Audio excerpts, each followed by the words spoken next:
At the moment, I've got the QSO battery connected and 3 of the Global Power Tower batteries connected to the battery shelf here. We've got 1, 2, 3, 4, 5, 6, 7 batteries, say like 280 ampere hours on average maybe. This is all connected to the off-grid system at the moment here, and all the batteries are down to around 33-34% at the moment. Guys, welcome back to the off-grid garage here in not so sunny Australia. We are in the total aftermath of tropical Cyclone Alfred, and look at all these clouds it brings to our area here. There's no sun whatsoever, nothing. It is already late in the afternoon though, and I'll show you later in the video how much energy we actually made during this whole event, and if we survived only running these batteries here. We are a bit in a strange and scary, but also a very interesting situation. You may have heard about the tropical Cyclone Alfred, which has hit the east coast of Australia over the weekend. It is now, I think it is Tuesday. I can't really tell. Well, I can see it is not night. So the cyclone made actually landfall at the coast on Saturday and did huge damage over there. I'm around 100-120 kilometers away from the coast, and we didn't feel anything. We got a bit of wind and a bit of rain, but more drizzle than actually rain. The forecast didn't look good actually. And this was since last week already, when they predicted when this tropical cyclone actually made landfall. So they actually warned people far ahead before the cyclone hit the beaches. And everyone got prepared, you know, go to the grocery stores, you buy whatever you need. And my wife went there last Tuesday. So Saturday was predicted landfall, and she went there on Tuesday. Most of the shelves were already gone. So bread, milk, eggs, the 3 essentials, plus toilet paper, of course, all gone. It felt like in 2019 when COVID hit. You know, people totally panicked and bought just everything off the shelf, everything. But we got enough stock for 1 week because we predicted we couldn't get out here and the stores might be closed, we lose power, the roads would be flooded, you know, trees over the roads and all this kind of shit. So Friday, huge storms and swells at the coast already. Saturday, landfall. Sunday, total chaos, flooding in the city. Hundreds of thousands of people, no power there. Trees over power lines, roads flooded. And the coastline, geez, looks like from a different country now. And as I said, we over here, 120 kilometers away, didn't feel anything. Yeah, all the weather forecasts, which predicted that we would be affected as well, were just wrong. There were rainfall predictions from 40 to 200 millimeters per hour for our region here, and we barely had 1 millimeter for 24 hours. And they predicted also wind speeds here from 60 to 80, 100, with gusts to 120 kilometers per hour. We had like wind like 30, 20 kilometers per hour. The trees were only swaying in light wind, nothing. So all the predictions were completely wrong for our region here, completely. The only thing that got absolutely right was the wind direction from south-southwest. And this was actually a good wind direction for us, because if there would be branches coming down, they would be pushed away from the house and the property here. So it wouldn't cause any major threats to our buildings here.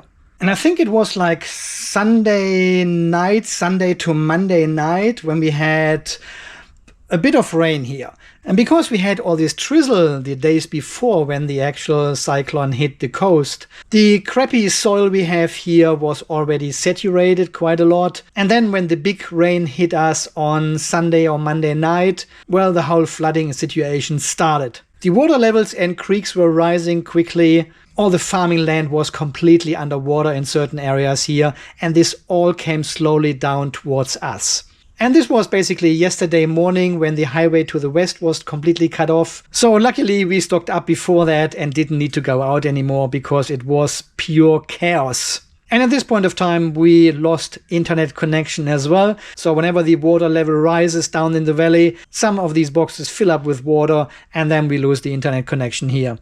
So all this local flooding we had here in the valley wasn't actually predicted by the weather forecast at all. There was not really a warning or a recommendation or something. It just happened. While all the previous predictions were completely wrong. Yeah, and as you can imagine, there were a lot of clouds in the sky, so we didn't get actually much sun. And these seven batteries connected, they went actually down, down, down every day. Just a tiny bit, right? And even before the storm hit us, I couldn't really fully charge these batteries anymore. There was a mix of clouds and sun, but unfortunately more clouds than sun. So we started into this whole chaos weekend with around 60-65% of battery. Yeah, and from there on, it only went downwards, right? Even we managed to recharge the battery just a tiny bit, about 10 kilowatt hours a day or so. But what we used inside the house was actually a lot more. So battery state of charge actually went down. Well, until yesterday when everything cleared up again, yeah? There was no wind anymore, there was no rain anymore. The sun actually came out a little bit and I could recharge the battery to about 40%. And then just after sunset last night, we lost power. Yeah, all of a sudden we sat in a very dark house. I checked all the breakers and everything and had a look down the road and all the houses were pitch black.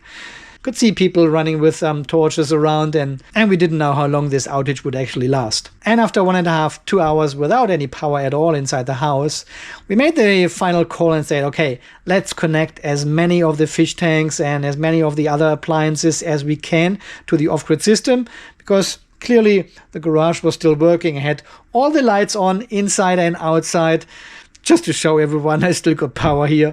And obviously the main concern was the fridge and the freezer and all the fish tanks we have inside the house. So I did some recabling inside the house. I want to actually show you how I've connected most of the devices and appliances here in the house. So there's one cable coming in, that's a 1.5 millimeter cable.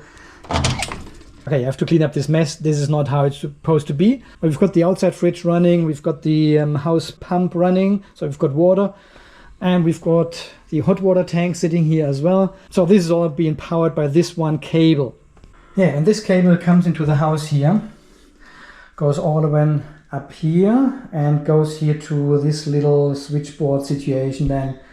So it basically splits up here in two ways. One cable goes to the kitchen directly, so we can actually power the dishwasher and the microwave, the kettle, coffee machine, all these appliances which are a bit more power hungry. And the other output here goes to this power board.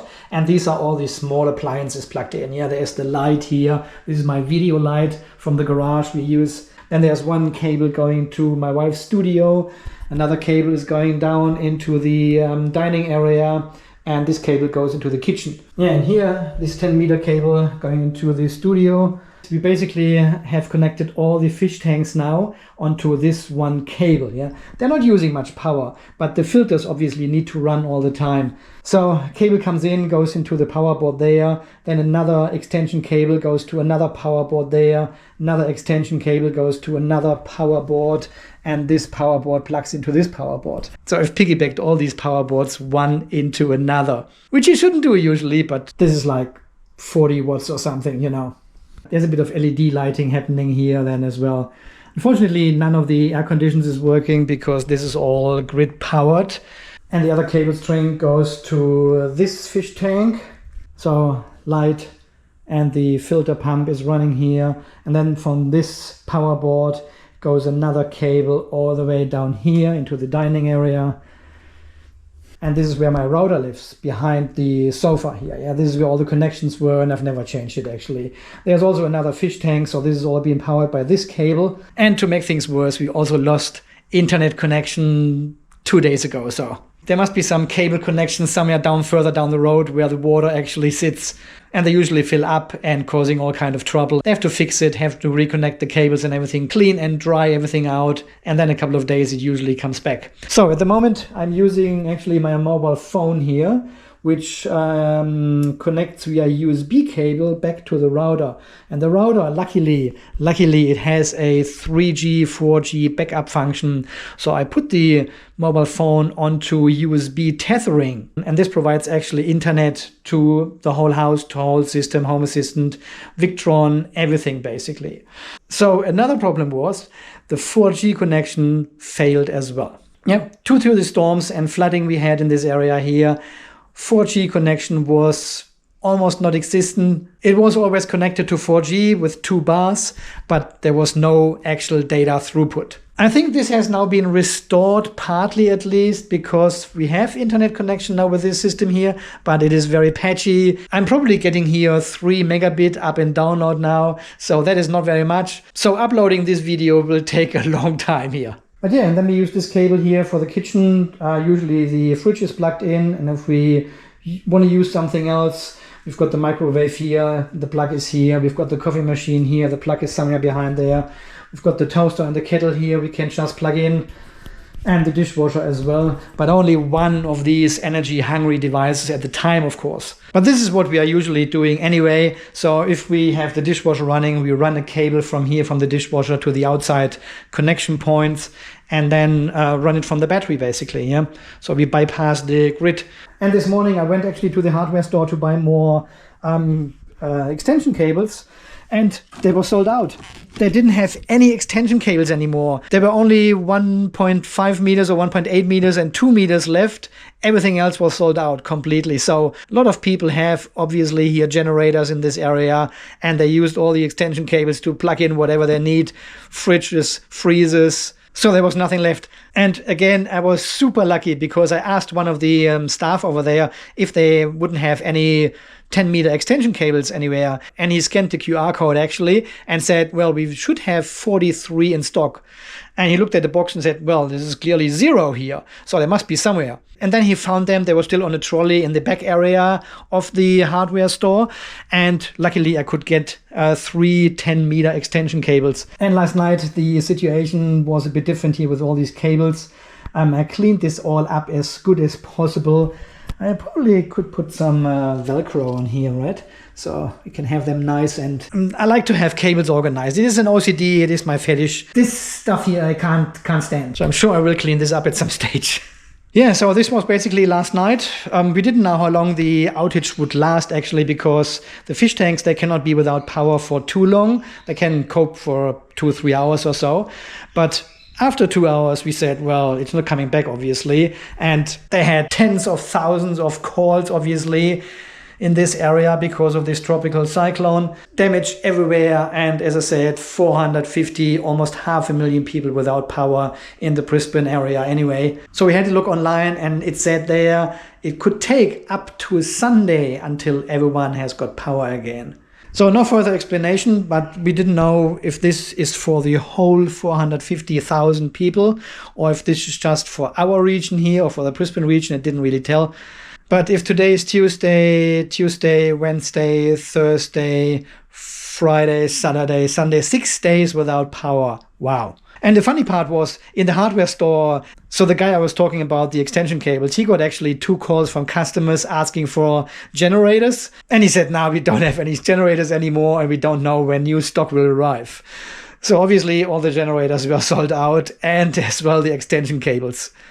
Yeah, but so far we are managing to connect the most important stuff here inside the house. So freezer, fridge, water, hot water even, microwave, coffee machine, kettle, toaster. All this is working. Computer is working. Internet is but yeah, there's nothing I can do about it. Yeah, and this Kabelgewirr here is actually plugged into this yellow and red cable going here from the ceiling to over there and then going to the pool area, because pool area is completely off-grid, connected to the garage anyway. And this is where this cable plugs in, supplying now power to all these devices and appliances inside the house. So it works just fine, no problem. So basically the whole house is now running from this one cable, right? It is possible. You just need to pay close attention which appliances you actually turn on at the same time. Probably the hot water kettle is the biggest. No, the washing machine actually. The washing machine has 2.2 kilowatts. So if we turn on the washing machine, nothing else can be turned on at the same time. Yo, and then we've got this second cable here coming into the system here. And this is basically the supply only for the hot water. Originally, this hot water system was connected to a special circuit we have here in Australia. It is like an off-peak circuit, which the energy supplier can control. So if there's a high energy demand in general, they can turn off this circuit and all connected appliances would stop taking power, obviously. And this is mainly for hot water system, for pool pumps, EV charging, air conditions, all these big loads, which are not really 100% essential. And because they have partly control over when you can use these appliances, you get a very decent discount and a good price for that. And usually the circuit is only turned off during peak times, so from 5 to 8, I would say. And the rest of the day it is turned on and you can use your pool pump and your other stuff as you want it. Yeah, so this hot water system was originally plugged into this special circuit, yeah. And once the solar and battery system in the off-grid garage got bigger and bigger, I had actually most of the time a surplus of energy. Yeah, the battery was full, the system throttled down, and I couldn't do anything with the energy anymore. So the idea was to actually connect the hot water system to the battery so I could use the off-grid system in the garage to heat up my hot water. So the electrician had actually the idea to install this little switchboard here with a changeover switch where we can control where the power for the hot water system is coming from. And because the hot water system was the only load here inside the house using this cheaper tariff, we actually wanted to free up this single cable going from the house to the garage to use this later for the separation of the grid-connected solar system. Yeah, I'll link this video down below. Because there's only a limited amount of cables going from the garage where the main meter and distribution box is to the house here, and we needed this one wire basically from the hot water supply to connect the grid connected solar to it. So the electrician had the idea to install like a power input. Yeah, this is what you usually found in caravans and everything. So you can actually connect an extension cable here and power your load with it. And this goes onto a 10 amp circuit breaker here and then to a manual transfer switch. This is a fairly old hot water system. It has a 1.6 kilowatt heating element inside. But when the kids were still living with us here, it was still enough to supply hot water to a 5-person family. So there was never a need to upgrade this one to a heat pump system or something. They're very expensive and I can burn a lot of energy before the heat pump actually gets economically. The same with solar hot water. Yeah, would make sense here in Australia, but far too expensive to install. You're getting into a return of investment times of about 25 years. So there was never actually a question to keep this hot water system as it is here. It works totally fine. No maintenance whatsoever. Reliable and actually fairly cheap to run. Especially when you have such a changeover switch and can power it from your surplus energy from your off-grid system. Yeah. So I use this extension cable basically and plug this into this. And then the changeover switch here already points downwards. It means the power for the hot water system is coming from here. Yeah, there's a neutral position in the middle, so the hot water system is not connected at all. And if I push it all the way down, it connects actually back to the grid and then uses the regular, normal, expensive power. Yeah, which I usually never do because it is too expensive. So middle, down is the alternative input here. I can also potentially connect a generator here, yeah, to heat up my hot water or any other power source. So this was actually a nice cool addition here to power the hot water system from the off-grid system in the garage. Yeah, well, unfortunately we have this cable running here over the pathway basically through the bushland here, through the garden beds to the pool system then. But again, this is just a temporary setup anyway until the house is fully connected to the off-grid system, and then we don't need this cable or this transfer switch situation anymore.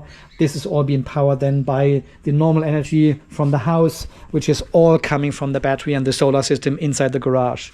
2 years time, then we are there. So anyway, during this power outage now, I can power a lot of appliances and devices inside the house with this circuit here and have the second circuit connected to the hot water tank here. So we've got energy, we've got water, we've got even hot water, and we've got coffee. Especially important for my wife. So, and now the next day, almost 24 hours after we lost power, we still haven't got power. So it was actually a good investment to clean up all these cables, to connect all the fish tanks, all the important appliances, and make sure we've got power where we need it. So let's have a look at the last 7 days. If we can see, no, even the last 7 days, I could not fully charge the battery anymore. Maximum charge was here like 70%. So this is basically the week before the actual cyclone hit us. I couldn't start with a full battery.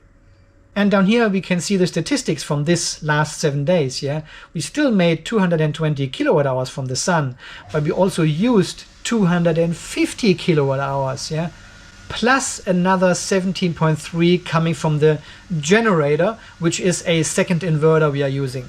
And here probably 4 days ago, this is when the actual storm hit us. The state of charge went down, down, down. Until today, we've got only 34% in the batteries now.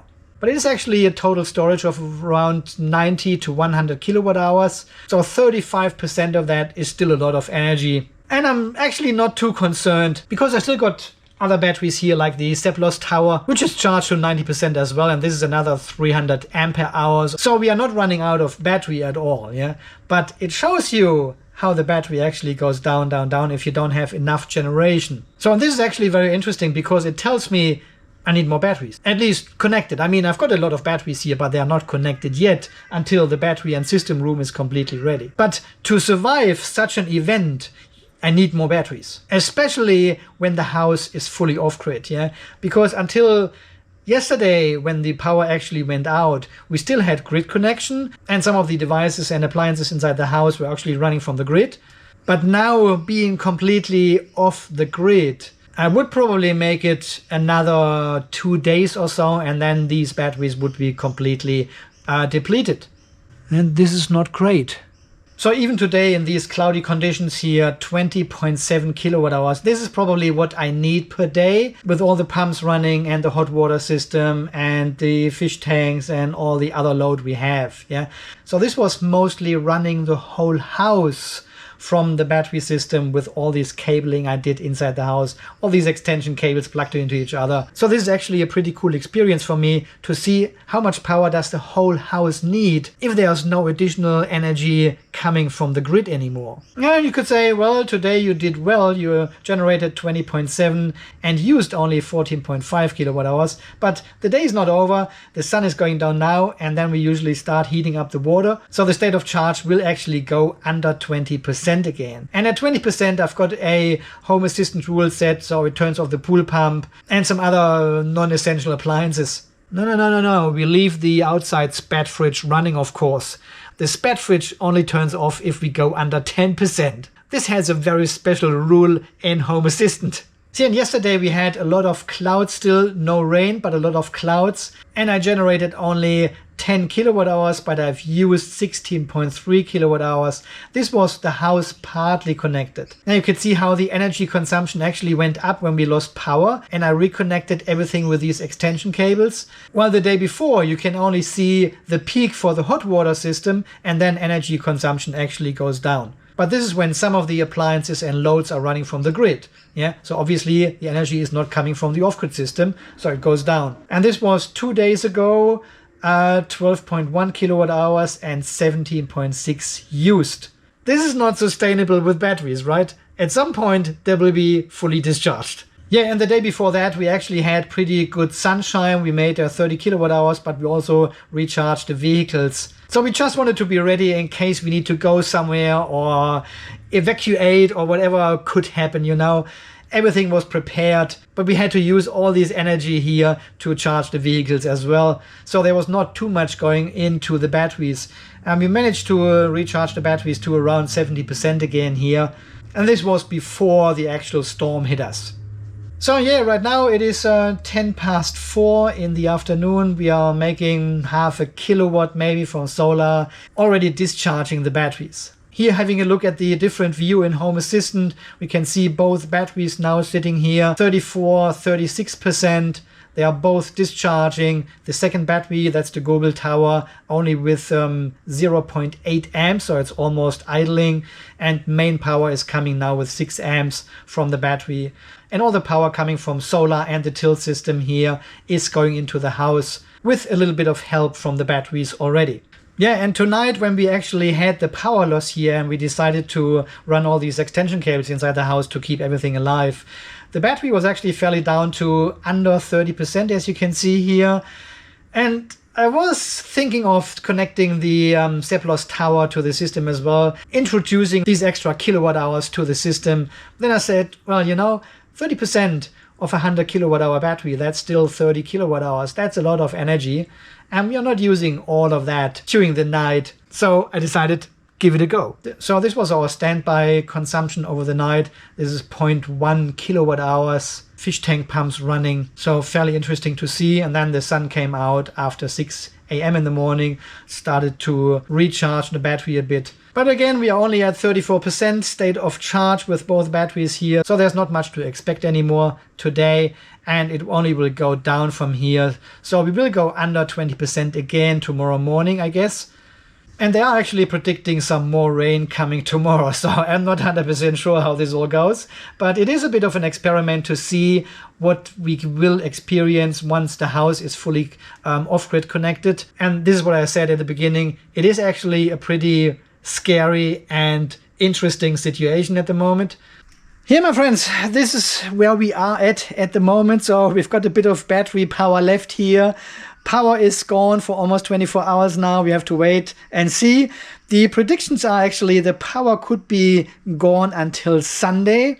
It could be another 1 or 2 days until the energy company get access to this transformer or whatever blew up here in the flood. But yeah, we are basically fine now. We are grateful that no damage occurred during this event. And I'm also very grateful that there's not much to clean up on the property here in the yard. And I rather want to make these videos here than cleaning up shit. Unfortunately, the box with the wrong delivered batteries is still sitting here. The courier didn't come through with all these weather events. So Chris, or whatever his name was, he needs to wait a couple of days longer. The parcel is still sitting here. So once he receives these batteries, he will pack my batteries into this box and then send it back to me so we can actually finalize the build of the EEL version 5 do-it-yourself kit battery box. But it may take another 2 weeks or so, I don't know. Alright, my friends, so far this video here from the aftermath of tropical Cyclone Alfred and especially the power and energy situation we are currently in. So unpredictable, a bit scary, and also very interesting how far we can actually push the system already. And also thank you very much to 105,056. I can't read it in the display, it's the other way around. To this number of subscribers here, thank you very much and welcome to all these new viewers. Thank you to all these generous donors who are providing beer in this situation to me, keeping the spat fridge filled with ice-cold beer. And also thank you to everyone else who is liking, sharing and commenting in these videos. Thank you so much for your support. Alright, my friends, until the next video, you stay charged, if possible, and stay safe as possible. And, of course, thanks for watching. See you then. Bye-bye.